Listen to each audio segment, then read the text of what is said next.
So if anybody has any WLW recs for adult romance, not even like, it doesn't have to be like adult, you know, like, but it can just be like for grown-ups, I would please, I'm begging, please write them in the comments, because I want to know. I might even put this clip at the beginning of the video, because if you see nothing else in this video, see this. Hi guys, it's Nada and welcome back to my channel. Today's video is kind of a mixed bag. I just really felt like filming today. Like, I didn't have a particular theme or idea in mind. I just kind of wanted to film, chat to the camera, talk about my life. And I mean, that's a lie. The theme is books, as usual. But it's not like quite an April wrap up. You'll hear about that later. And it's not like, it's just me talking about my recent reads, really, is what the goal of this video is. Me talking about my recent reads, some books that I've bought, and just like my thoughts about reading recently, obviously. So yeah, let's just get right into it. Like I said, this isn't quite an April reading wrap up because I didn't finish any books in April. There's a number of reasons for that, but I think the main one is just that my goal for reading this year was to finish 30 books. I've finished 10. We're a quarter of the way through the year, almost half of the way through the year, and I finished 10. So I finished like a third. I guess we're like a third of the way through the year, and I finished a third of my goal. So I just decided to take a little break for April. I read 5 books in March, and that to me was like pushing the limit of feeling like reading was more of a chore rather than something that I was doing to enjoy myself or to have fun. So, and really 30 books I feel like isn't a lot of books to read in a year. That's like, if I can do the math, I can't do the math.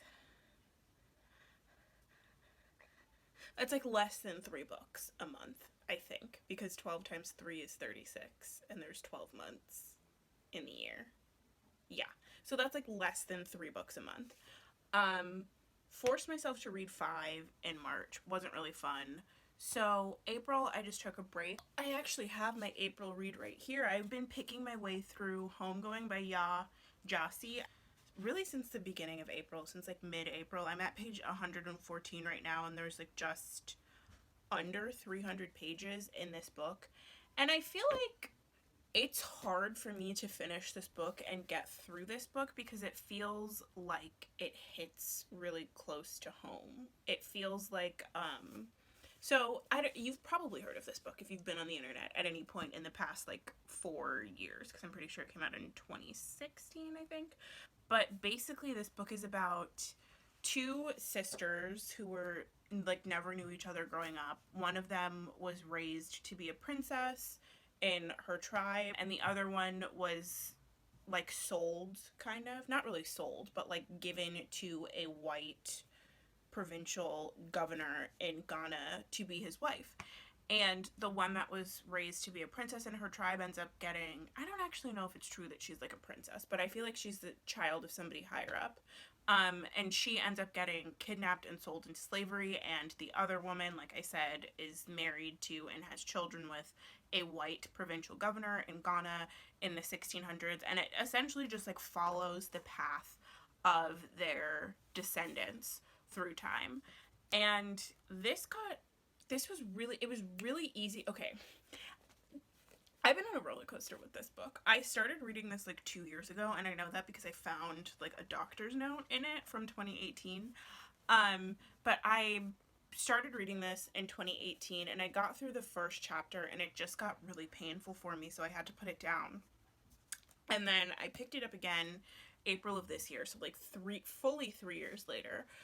And it was easy for me to get through the parts that had been hard for me 2 years ago, because it reads really quickly. It's like, rather than being a novel, it is a novel, but rather than being a novel, it feels a bit more like a series of short stories, like interconnected short stories, because each chapter is alternating between the descendants of these different women, and it's in a different time period. You're introduced to new characters. You're just kind of thrown in media res, and you have to like reorient yourself every chapter. So it was easy for me to get through the first few of those, and then we got to James, who is the grandson of the daughter who married the provincial governor in Ghana. And I'm gonna try and finish this book this month. I really only have like 160 or 70 pages left to go in this, and I really want to finish it because it is a really enjoyable book, and the writing is absolutely beautiful. Like the way that the way that she like turns a phrase and describes life in 18th century, 19th century US and Ghana is so vivid and realistic. And not to say that like I don't know what life was like in Ghana at that time, but it feels realistic to me. And so yeah, this is like at the top of my list to finish for May. After I'm gonna get into some of the books that I bought recently. Yeah. Okay. So next I'm going to talk about the books that I finished reading in March. I have them in my little 2020 books list. If you watched my bullet journal video, you saw me set this whole thing up. Should I pull them down? I think I will. Okay, I didn't feel like going to the other side of my room to get it's not even that far away, but I didn't feel like getting the other books that I had read in March. But okay, so in order of how I finished them, the first book that I finished was When Katie Met Cassidy, and I finished reading this on March 1st, and then When to Watch, which was a part of a reading vlog that I filmed and posted at like the beginning of April. And then I finished A Raisin in the Sun by Lorraine Hansberry, which has been on my TBR list for a very long time, and I'm very glad that I got through it. And then I also read Peter Pan and We Are Never Meeting in Real Life by Samantha Irby. We Are Never Meeting in Real Life by Samantha Irby, I kind of picked my way through that one because I do enjoy essay collections, but I was reading it to kind of get through it more so. And this is what I meant at the beginning about reading to fill a quota rather than reading for pure enjoyment. I was reading it to get through it and to say that I had finished it rather than just because I liked the essays. And I think that is the kind of book that I would enjoy more as something that like I pick up every few months and I read an essay and then I put it down, then I read another essay and then I put it down and then I read another essay. And trying to finish it in 1 or 2 days was just really not the way to do it for me. So there's still a couple of essays in that book that I haven't finished or that I started and then decided that I didn't finish. And that's not to say like I'm never going to go back to it. Look, I listened to Folklore by Taylor Swift, the album, the day that it came out.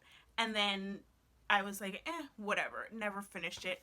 I have been jamming to that album all day today. Like today was the day where I was finally like, I feel like I'm ready to finish Folklore by Taylor Swift. So I know that sometimes like media comes into my life at a time when I'm not ready to appreciate it. So I think that might have been the situation with We Are Never Meeting in Real Life. I do like her prose. I like her writing. I like she does kind of like run-on sentences that meld into one another with lots of adjectives, and they're very colloquial. And so I enjoy that style of writing, and I enjoy her prose. I just think that I need to give myself a bit more time with that book. Again, I'll link the reading vlog that I did up in the cards and in the description box down below so that you can see what my reaction to Peter Pan was. I don't want to bang on about it in this video, but that was a book that I started out really iffy on and then ended up loving. So if you want to hear more about that, I'll explain that at the end of that video. But then next I read A Raisin in the Sun by Lorraine Hansberry. This is another one that was really hard for me to get through because I related to it so much. Just this like this black family that wants more. Like I grew up, okay, let me explain first. So this is a play, actually not a novel. So if you haven't watched or read this play before, this is essentially about the Younger family. It's set in Chicago right after World War II. Not right after, but like maybe 2 or 3 years after World War II. And the patriarch of the family, Walter Younger Sr., passes away. And he had worked himself to the bone his entire life as a hand laborer. Like he worked with his hands a lot, and he had a really good insurance policy. So he leaves his family $10,000 in his life insurance policy. Now, they had been living kind of on top of each other in this roach infested apartment building where there's no bathroom in their apartment. They have to share a communal bathroom with everybody else on the floor in their building. And so it's Walter's wife, Lena, his son, Walter Jr., Walter Jr.'s wife, Ruth, their son, whose name I can't remember, and Walter and Lena's daughter, Beneatha, younger. And this is like 5 people all living in this apartment, kind of on top, this like 2-bedroom apartment, really on top of each other. Walter Jr. and Ruth's son has to sleep on the sofa in the living room, and they're just like looking to start a better life for themselves, take this money, start a better life. So essentially what it is that Mama, who is Lena, she has paid off the like down payment on a house in a nice neighborhood in Chicago. Nice in the 1940s is code for white. And then Walter Jr. wants to use the rest of the money to start up a chain of liquor stores in the area. But at the same time, Beneatha wants to go to medical school. So there's these two kind of competing desires for how to spend this money that they've just come into, and also the issue of the neighborhood that they're about to move in. The white people don't want them to move there, so they're offering to pay them the amount of money of their down payment plus extra so that they won't move there. So it's a whole thing. This is like, I could cry at how beautiful this play is, and I really don't want to cry right now. I just get really emotional thinking about Black female writers who did such beautiful work and had so much potential in their lives. Like, even if they wouldn't have never written another word, just the fact of them being gone is very painful for me. I think about this with like Octavia Butler and Audre Lorde, and especially Lorraine Hansberry, who passed away from pancreatic cancer when she was only 35. It just is like, it's absolutely heartbreaking for me. So that made it hard for me to read this play, the like pain of thinking about the story of the author, and then also the story of this family that just wants their life to be better, and they've come into this money, and they have these like, there's kind of like a tragicomic way in which the money ends up getting used at the end of the play, and they're dealing with these like competing this was written at the end of the 50s, so beginning of the 60s, right as the Black arts movement is starting up, and if I can get any pictures of these things or like more information about these things, I'll put it up on the screen. But like, as the Black arts movement is starting, and as we're like moving into this era of like Black and beautiful, feeling Black and proud. And so there's the one side of it, which is Walter Jr., who is staunch capitalist. He has these dreams of being a CEO, and he wants to spend this money so that he can like have the biggest liquor store empire in the Chicago area, and he's super about like these American values. And then you have Beneatha, who's the other side of the coin, who is like more so interested in her African heritage as a Black American woman who doesn't have direct ancestors from Africa. She's like, down the line she does, but like her direct ancestors were enslaved in the United States. So she has a friend from Nigeria who's like teaching her about her history, and she, at one point, she like cuts off all her hair and has a little afro, and everybody is like, what the fuck is going on? So it's everything that I have always, it's all of the like competing influences in my life as a child of African immigrants who grew up in the United States and has never been back to the country that I'm from. And also, I grew up in an apartment building like the one that they live in, not one where I had to share a bathroom with people in the hallway, but it was like not the best place. It's kind of like falling apart. And I lived there my entire adolescent life, like from when I was born until I was 19 years old. So, and my mom, like when I was 19, my mom got this house that I'm filming this video from, and that is like a moment where she was so proud of herself and I was so proud of her, because this is something that like we had been talking about and wanting as a family and desiring as a family since literally since I could remember. Always like watching HGTV and going on Zillow and Redfin and all, and just like looking at these houses and being like, oh my god, I just wish that we could be able to have something like that. And so finally, when my father passed away and she came into some money, we were able to use that to get this house. So it just like, this play really hit close to home for me. Lorraine Hansberry is a very important writer to me. I'm really interested in reading, I can't remember her name. I think it's Amani Perry's biography of Lorraine Hansberry. Super want to get into that, but yeah, really enjoyed that. Highly recommend. And this is, I finished this like in a night. I had read half of it previously, and then I just read the rest of it in one night. And super fast read if you're like not like me and you don't carry your emotional baggage around all the time. So then I also read One to Watch by Kate Stayman London. This is again in my so I also finished One to Watch by Kate Stayman London. This, like I said in my reading vlog, is the book about the plus size bachelorette. Essentially in this universe it's called Main Squeeze, but she's plus size and she's the first ever plus size main squeeze, and it's like all of the trials and tribulations that she goes through. And if you want to hear my like initial reactions on that, again, reading vlog will be linked down below. But I loved this book.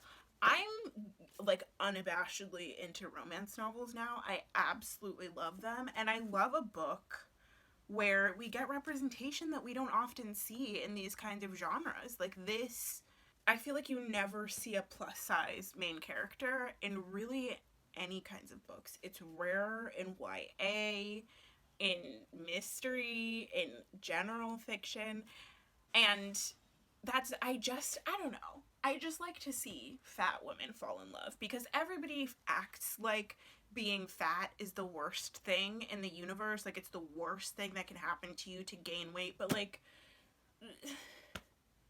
most of us are like steps away from it. Like most everybody in life gains weight at some point.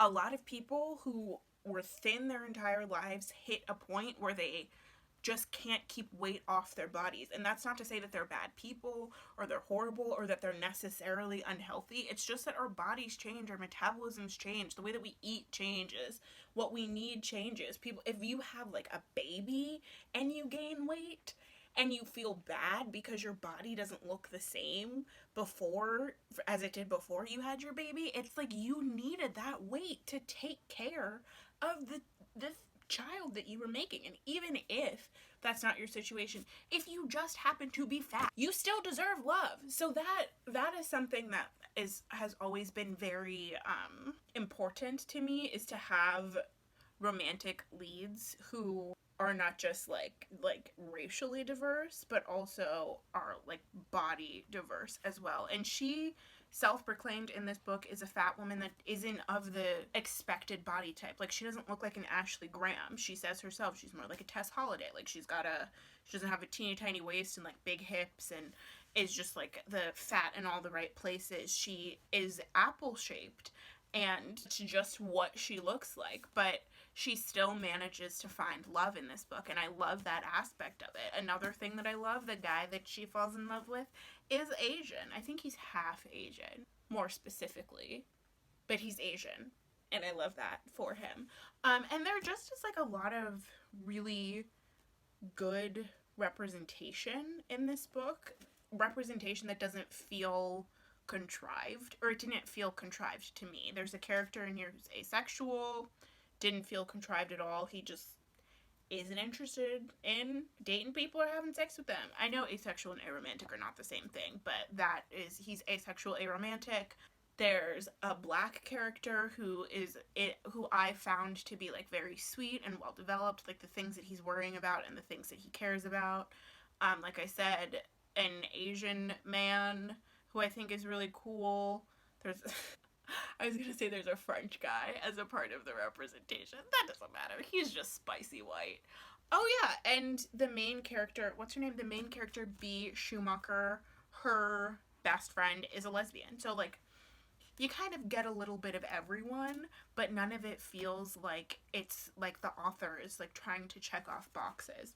And another thing that I really enjoyed about this book is that it feels like a realistic progression for a relationship to go down, or for somebody who's in this situation to go down. You get to the part of the book where she is on the show a little bit later than I thought it was going to happen, but I actually liked that because it helped to set up like what walls she might have in romantic relationships, and like why she might have even been drawn to be on this show, even if, as it says on the back, like she initially goes into it really as like a business transaction so that she can get more eyes on her blog.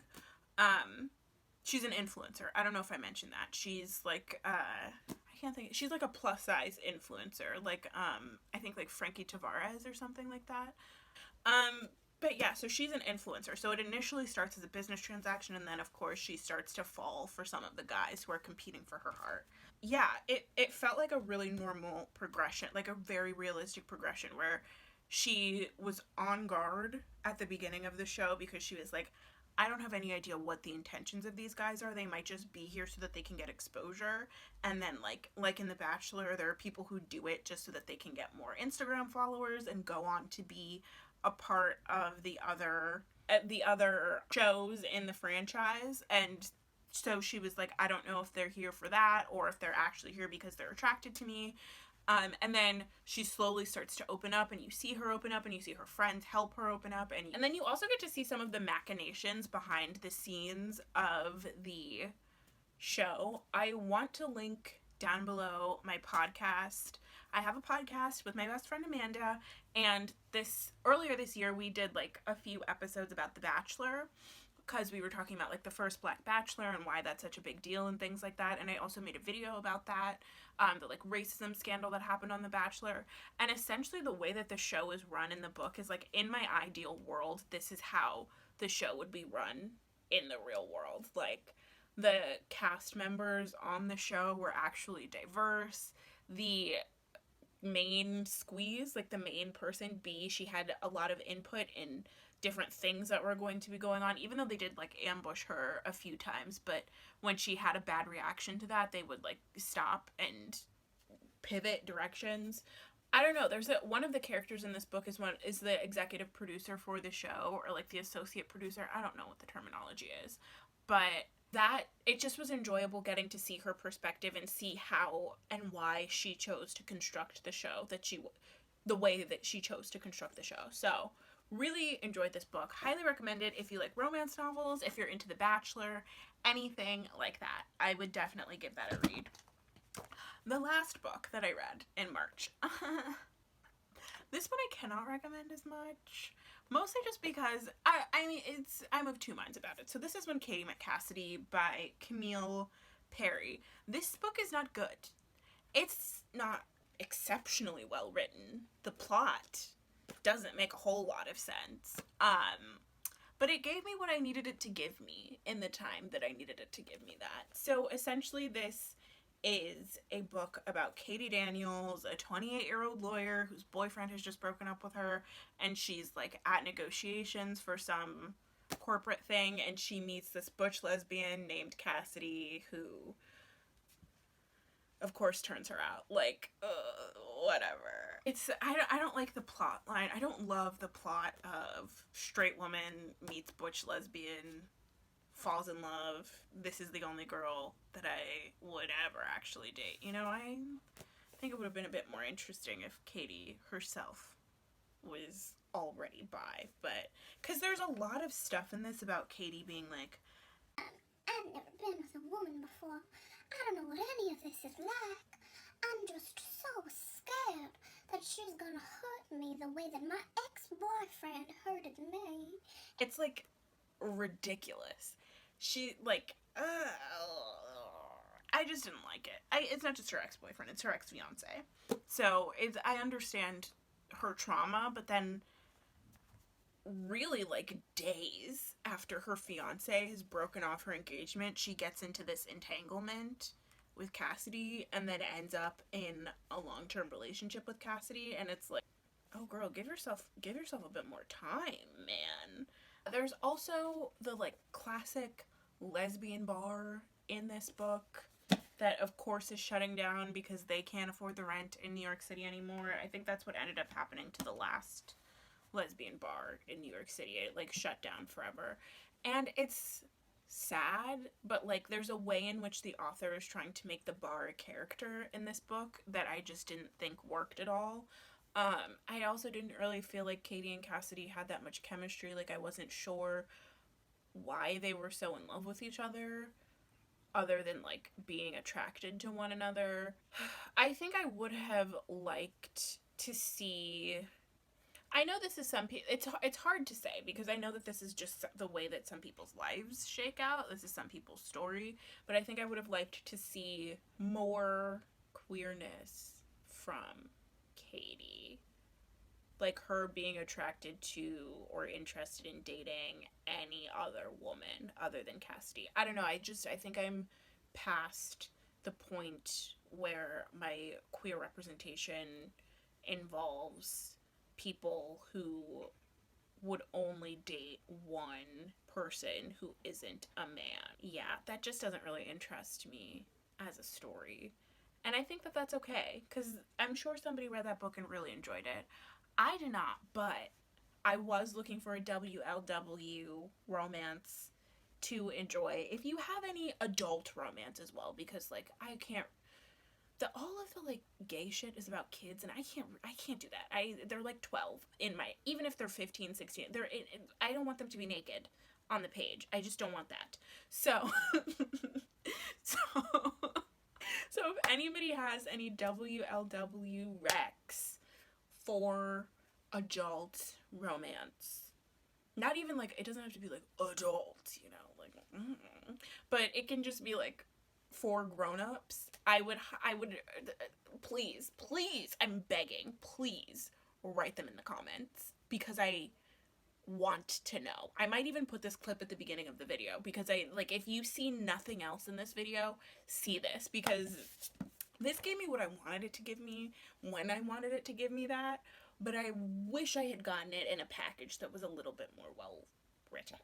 In the final portion of this video, which I have to film very quickly because I gotta go pick up my mom from work, I just wanted to talk about a couple of books that I bought in the month of April and what they're about. So I'm gonna do that. Speaking of WLW, I got this one. This is Something to Talk About by Meryl Wilsner.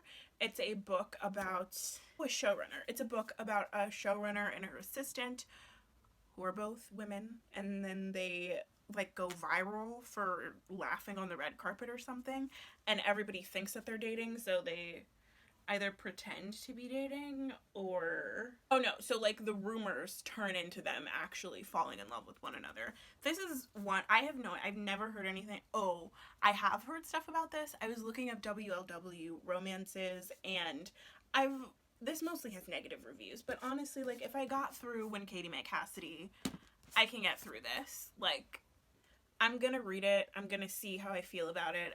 Again, there's not that much representation, at least that I have seen in this realm. Again, if you have recommendations, leave them in the comments down below. But there's not that much representation in this realm, and what I can find doesn't seem to be particularly well written, and if it is well written, I've probably already read it. So I bought that because I just, like, I need something, man. And then I also got Take a Hint, Danny Brown, because I fully thought that this was Get a Life, Chloe Brown.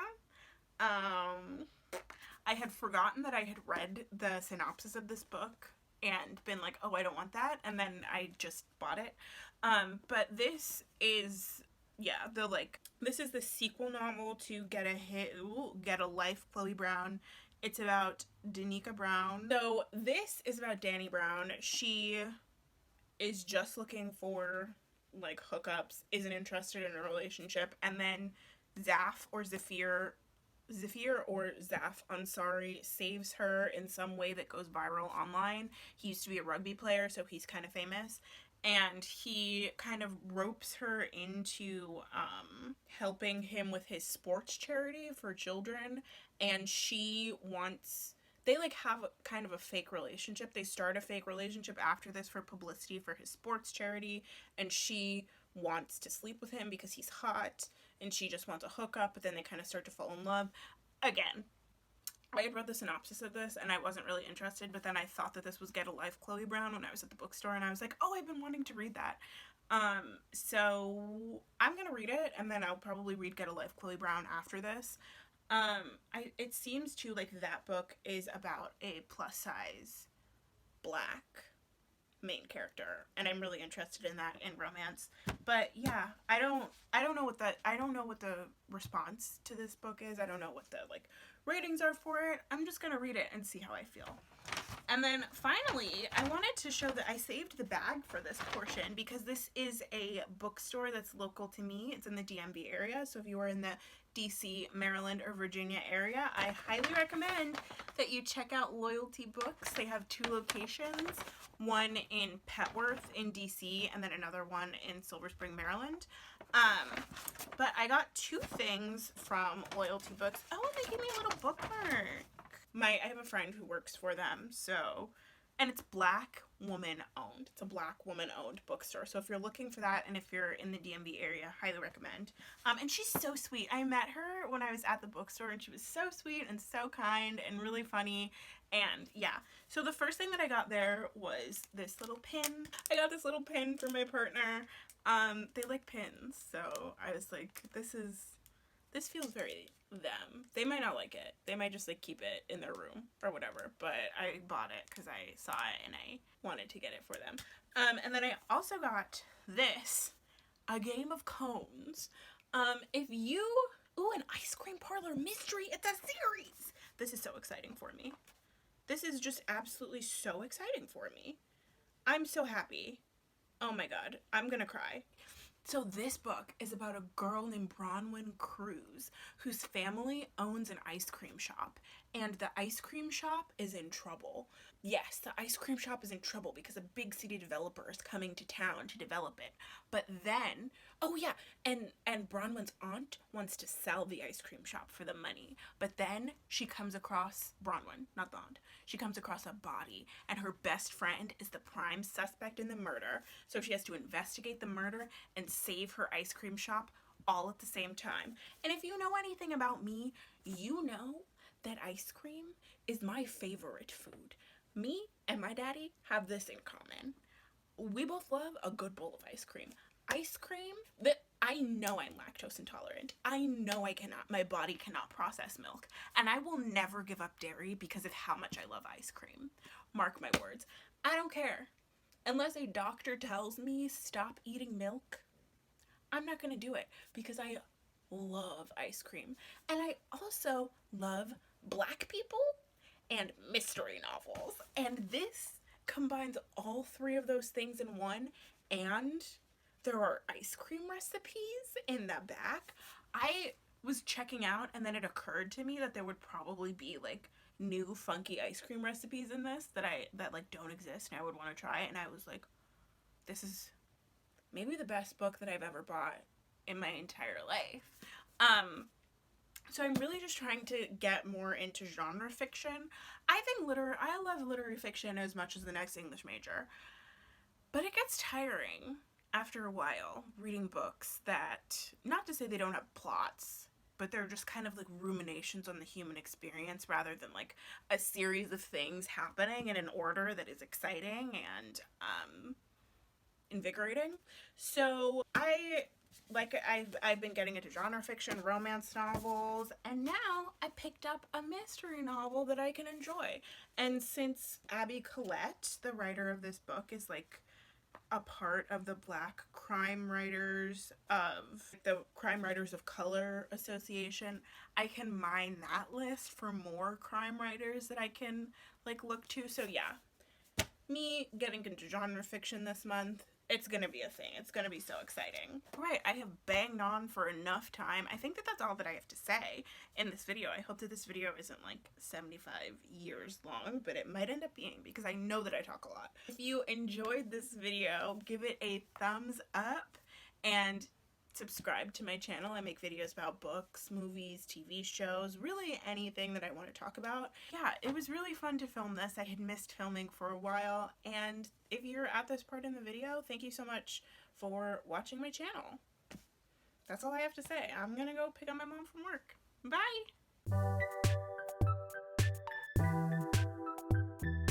Look at my dog. Isn't she so cute? She's so adorable. Rosie! Rosie! Rosie! Rosie! Rosie!